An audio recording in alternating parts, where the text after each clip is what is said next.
இந்த வீடியோவில் நம்ம என்ன பார்க்க போறோம்னா மகர ராசிக்காரர்களுக்கு 2026 ஜூலை மாதம் எத்தகைய ஒரு பலாபலன்கள் நிறைந்த ஒரு மாதமாக இருக்க போகிறதுங்கிறத சயின்டிஃபிக் வேதிக் அஸ்ட்ராலஜி முறையில் அறிவியல் சார்ந்த இந்திய வேத ஜோதிட முறையில் எதையும் மிகைப்படுத்தாமல் பரிகாரங்கள் அது மாதிரி மூட நம்பிக்கைலாம் போகாமல் உள்ளது உள்ளவாறு அடுத்த வரக்கூடிய காலங்கள் எப்படி மகர ராசிக்காரர்களுக்கு இருக்க போகிறது அப்படிங்கிறத துல்லியமாக மிகைப்படுத்தாமல் அந்த ஒளி தத்துவம் எப்படி செயல்படுகிறது, நம்ம கர்ம வினை எப்படி அந்தந்த நேரத்தில் நம்ம கண் முன்னாடி சாதகமான சம்பவங்களாகவும் சாதகமற்ற சம்பவங்களாகவும் எப்படி உருவெடுக்க போகிறது, எந்த மாதிரி ஒரு டைம்லைன்ஸ் இருக்குது அப்படிங்கிறத நாம் மகர ராசிக்காரர்களுக்கு இந்த வீடியோவில் துல்லியமாக பார்க்க போகிறோம். இப்போ பாருங்கள், ஆண்டு கிரகமாகிய சனி மகர ராசியோட அதிபதி 3ஆம் இடத்துல நீடித்திருந்து மகர ராசிக்கு 7 நாள் சனி முடிஞ்சு விட்டதுங்கிறது நமக்கு தெரியும். 3ஆம் இடத்துலயே இருக்கிறார். குரு 6ல் இருந்த குரு 7ல் ராசியை மாதம் முழுவதும் பார்ப்பது அருமையான விஷயம். ஸோ குரு உச்ச குருவாக 7ஆம் இடத்துல வருவது மகர ராசிக்கு 12 வருஷத்துக்கு ஒரு தடவை வரக்கூடிய அமைப்பு. அருமையான ஒரு கிளாரிட்டியை கொடுக்கக்கூடியது.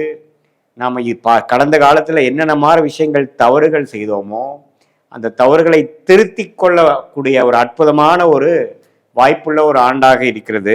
அந்த ஆண்டின் ஆரம்ப மாதமாக ஜூலை மாதம் நமக்கு வருது. ஸோ அப்படிங்கிறப்போ நல்லாவே நம்மளுடைய வாழ்க்கையை திருத்திக் கொள்வது, வாழ்க்கை செயல்பாடுகளை மேம்படுத்தி கொள்வது, மாணவர்களாக இருந்தாலும் சரி, மாணவர்கள் சிரத்தையாக இல்லாத மாணவர்கள் இப்போ சிரத்தையாக பொறுப்பாக நடந்துப்பாங்க. அம்மா அப்பா சொன்னால் கேட்காம எதிர்பேச்சு பேசிகிட்டு இருக்கிறவங்க இப்போ கொஞ்சம் தன்மை ஆவாங்க, படிப்பில் கொஞ்சம் அக்கறை ஆவாங்க, பொறுப்பு வரும் என்று சொல்லுவோம் இல்லைங்களா. அந்த பொறுப்புக்கு வரக்கூடிய ஒரு அமைப்பு தான் இந்த உச்சகுருவின் பார்வை. சந்திரன் என்று சொல்லப்படுகிற மனசை குறிக்கக்கூடிய விஷயத்தை பார்க்கறதுனால மனசு கொஞ்சம் ஓரளவுக்கு சோம்பேறித்தனம், வாழ்க்கையில் உருப்படுறதுக்கு என்னென்ன விஷயங்கள் தேவையில்லையோ அதையெல்லாம் விடுவதற்கு ஒரு ஆரம்பகட்ட மாதமாக அமைகிறது மகர ராசிக்காரர்களுக்கு இந்த விஷயம். அதே மாதிரி ராகு 2ஆம் இடத்திலும் கேது 8ஆம் இடத்திலும் இருக்கிறது. சில உடல் உபாதைகள், சில டிராவலிங், பேச்சு மூலமாக சில அதிருப்திகள், அது மாதிரி விஷயங்கள்லாம் கொடுக்க தான் செய்யும். ஆனால் இருந்தாலும் குருவின் பார்வை ராசி அதிபதி விழுகுது பார்த்தீங்களா. ராசியும் பார்க்குது, ராசி அதிபதியும் பார்க்கறது அற்புதம். ஸோ மகர ராசிக்காரங்களுக்கு பார்த்தீங்கன்னா நல்லா கடந்த 3 வருஷமாக கம்பேர் பண்ணுறப்போ இப்போ நடக்கக்கூடிய அமைப்பு சில பாசிட்டிவாக பண்ணி முடிச்சிடலாம். அதுக்கு ஆரம்பம் கிட்ட ஃபவுண்டேஷனை கொடுக்கக்கூடிய மாதமாக ஜூலை மாதம் அமையுதுங்கிறத நீங்கள் புரிஞ்சு கொள்ள வேண்டும். மாத கிரகம் எப்படி இருக்குன்னா, சுக்கிரன் பார்த்தீங்கன்னா 8ல் இருக்கார், குருவோட சூரியனும் சேருகிறார்.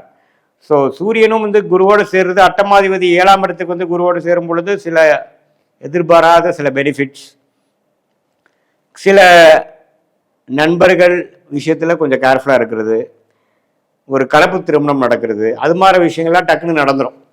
அதே மாதிரி செவ்வாய் 4ஆம் 5ஆம் இடத்திலே நீடித்திருக்கிறார். ஸோ குழந்தைகள் விஷயத்தில் கொஞ்சம் கேர்ஃபுல்லாக இருக்கணும்.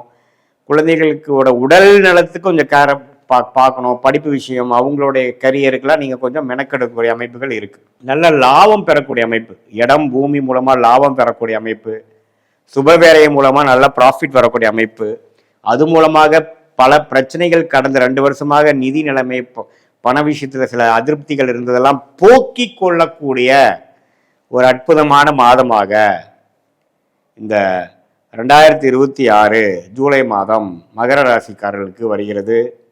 அதே சமயத்தில் புதன் பாருங்க 6ஆம் இடத்திலே நீடித்திருக்கிறதுனால கடன், நோய், எதிரி, வம்பு, வழக்கு அது மாதிரி சில விஷயங்கள் இருக்க தான் செய்யும். ஸோ கடனை கொஞ்சம் ஸ்லோவாக அடைக்கக்கூடிய தருணங்கள் ஸ்டார்ட் ஆகும். கொஞ்சம் ட்ராவலிங் கொடுக்கும். டெக்னிக்கல் துறையில், ஐடி துறையில், அக்கௌண்ட்ஸ் துறையில் இருக்கிறவங்களுக்கெல்லாம் ஒரு மாதிரியான ஒரு டெவலப்மெண்ட் வரும்.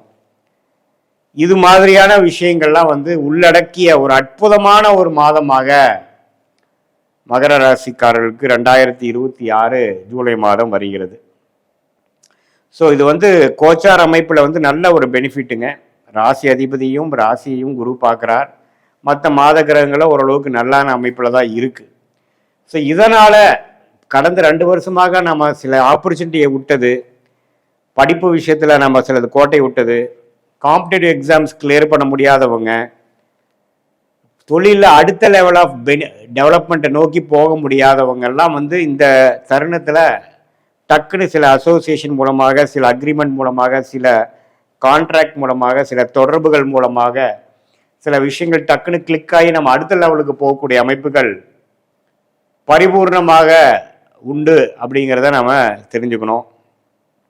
இது ஒரு மாதிரி பொதுவான பலனை ஒழிய உங்களுடைய ஜென்ம ஜாதகத்தில் நீங்கள் பிறந்த தேதி, பிறந்த நேரம், பிறந்த உரை வைத்து நீங்கள் ஒரு அப்பாயின்மெண்ட் ஃபிக்ஸ் பண்ணி நீங்கள் நம்மகிட்ட வந்தீங்கன்னா நம்மளுடைய 18 வருஷ அனுபவத்தை யூஸ் பண்ணி சயின்டிஃபிக் வேதிக் அஸ்ட்ராலஜி முறையில் உங்களுடைய லக்னம் என்ன, உங்கள் லக்னத்தில் இருக்கக்கூடிய அமைப்புகள் என்ன, நீங்கள் மகர ராசியில் அவிட்ட நட்சத்திரமா, திருவோண நட்சத்திரமா, உத்திராட நட்சத்திரமா, அதில் எது மாதிரி அமைப்புகள் கொடுக்குறாரு, என்ன தசாபுக்திகள் போயிட்டு இருக்கு, ஸ்தானபலம், திக்பலம், திருப்பலம் எப்படி இருக்கு, அடுத்த வரக்கூடிய எதிர்காலம் எப்படி இருக்கு, ஷார்ட் டேர்ம் எப்படி இருக்கு, லாங் டேர்ம் எப்படி இருக்கு, எந்த திசையில நம்ம வாழ்க்கை திரும்பும், வேலையா தொழிலா, வேலைன்னு எடுத்துட்டோம்னா எது மாதிரி வேலை, எது மாதிரி துறை நமக்கு நல்லதா வருது, எதுல நமக்கு முன்னேற்றம் சீக்கிரமா வரும், எதுல ப்ராஃபிட் வரும் அப்படிங்கிற எல்லா விஷயங்களும் நுணுக்கமாக கத்துக்கக்கூடிய, தெரிந்து கொள்ளக்கூடிய, நம்ம பிராப்தத்தை நாமளே அறிந்து கொண்டு அதுக்கு தகுந்த மாதிரி வாழ்க்கை திட்டங்களை நாமல்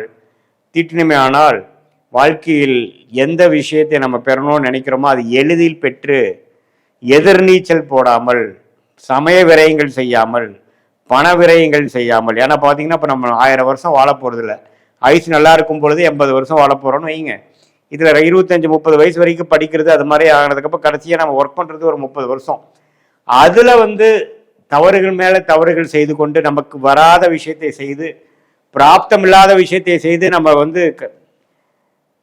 நஷ்டம் பெற்றோம்னால் ஒரு வருஷத்துக்கும் நாம் ஈடுகட்டிருக்கு நம்மளுடைய வாழ்க்கையோட பல ஆண்டுகளை கொடுக்க வேண்டியதாக இருக்குங்கிறது உண்மையான ஒரு விஷயம். ஸோ அதனால நம்ம தேவையான விஷயத்தை கரெக்டாக பண்ணிட்டு போனோம்னா சேதாரம் இல்லாமல், பாதிப்பு இல்லாமல் லைஃப்பை கொஞ்சம் ஸ்மூத்தாக, அதுவும் நம்மளுடைய பாஸ்ட் எப்படி இருந்ததுங்கிறது நம்ம அப்பாயின்மெண்ட்லேயே பார்த்தீங்கன்னா எப்படி வந்தது, எது மாதிரி நேரத்தில் நம்ம கஷ்டப்பட்டோம், எது மாதிரி நேரத்தில் நம்ம ஜெயிக்க போகிறோம் அப்படிங்கிறதெல்லாம் சிங்க் பண்ணி பார்த்து நம்மளை ஆல்ரெடி நம்ம எது மாதிரி விஷயத்தில் போயிட்டுருக்கு, நம்மளுடைய ப்ரெசன்ட் சினாரியோ என்ன, ஷார்ட் டேர்ம் என்ன, லாங் டேர்ம் என்ன, பர்சனல் சைடில் எப்படி இருக்க போகுது, சில விஷயங்கள், மேரேஜ் விஷயங்கள், குழந்தைகள் விஷயங்கள், படிப்பு விஷயங்கள், வேலை தொழில் விஷயங்கள், கடன் அடைக்கும் விஷயங்கள், உடல்நல கோளாறு குறையிற விஷயங்கள், தீர்க்கும் விஷயங்கள் எல்லாம் நேர காலத்தோடு எந்த மாதிரி அமைப்பில், எந்த தசா புக்தி அந்தரம் சூக்ஷமத்தில் அந்த 9 கிரகம் 12 கட்டத்தில் 27 நட்சத்திரத்தில் எப்படி இருக்கிறாருங்கிறதை பார்த்து துல்லியமாக சயின்டிபிக் வேதிக் அஸ்ட்ராலஜி முறையில்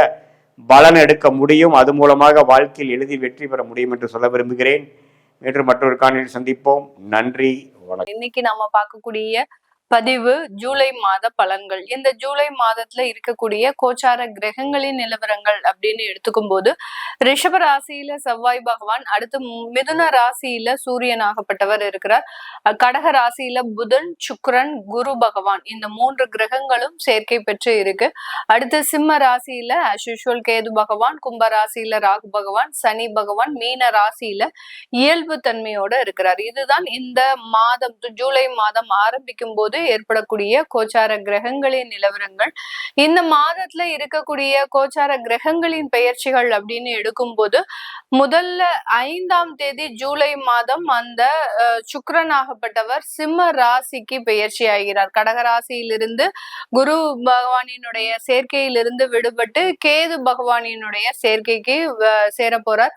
இதனால இந்த சிம்ம ராசியில கேது சுக்கிரன் அப்படின்ற சேர்க்கை இருக்கக்கூடிய ஒரு காலகட்டமாக இருக்கு. அடுத்து 7ஆம் தேதி அப்படின்னு பார்க்கும்போது ஜூலை 7ஆம் தேதி புதனாகப்பட்டவர் அதிசார நிலையிலிருந்து ரிவர்ஸ்ல போறார். அதாவது தன்னுடைய கடக ராசியிலிருந்து தன்னுடைய சொந்த ஆட்சி வீடான அந்த மிதுன ராசிக்கு பெயர்ச்சி ஆகிறார். அதாவது அதிசார நிவர்த்தி அடைகிறார் அப்படின்னு தான் நம்ம சொல்லணும். இந்த காலகட்டம் இந்த புதன் பகவான் ஆகப்பட்டவர் இந்த மாதம் முழுமையாக 7ஆம் தேதியிலிருந்து இந்த மாதம் முழுமையாக அந்த மிதுன ராசியில தான் ஆட்சி பெற்று இருக்க போறார். கடைசியாக 17ஆம் தேதி சூரியனாகப்பட்டவர், 17ஆம் தேதி ஜூலை மாதம் சூரியனாகப்பட்டவர் மிதுன ராசியிலிருந்து கடக ராசிக்கு பயிற்சியாகி வருகிறார். இதுதான் இந்த மாதத்துல இருக்கக்கூடிய கோச்சார கிரகங்களின் நிலவரங்கள்.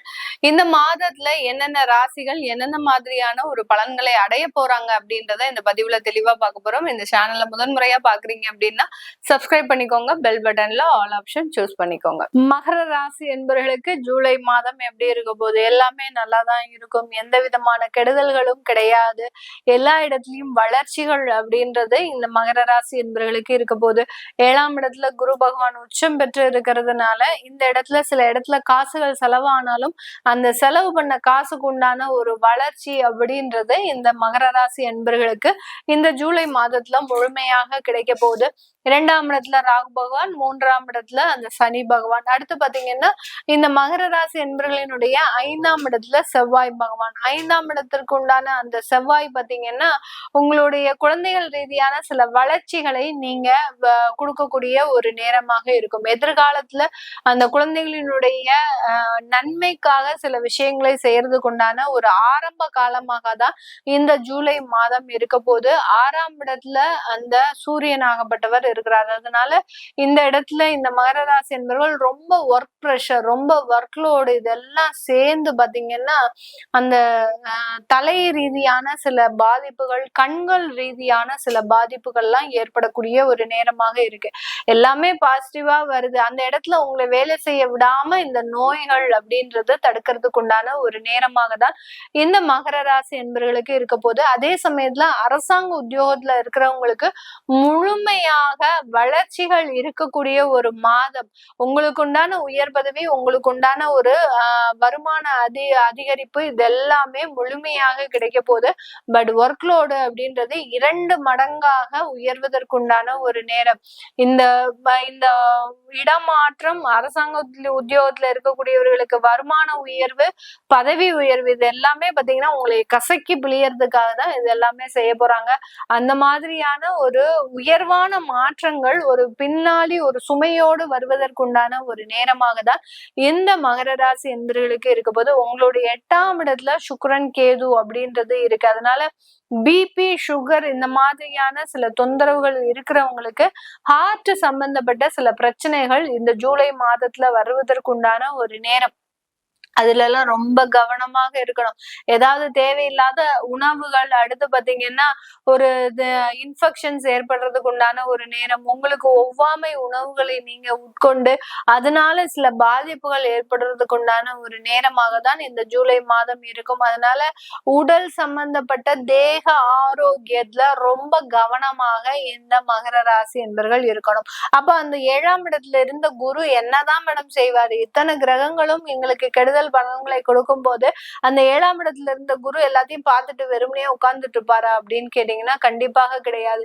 7ஆம் இடம்ன்றது கம்யூனிகேஷன், வெளியூர், வெளிநாடு, பார்ட்னர்ஷிப் இந்த மாதிரியான சில விஷயங்களை கொடுக்கறதுனால நீங்க வெளி இடத்துக்கு போய் இருந்து ஒரு வேலை செய்யறது நல்லது.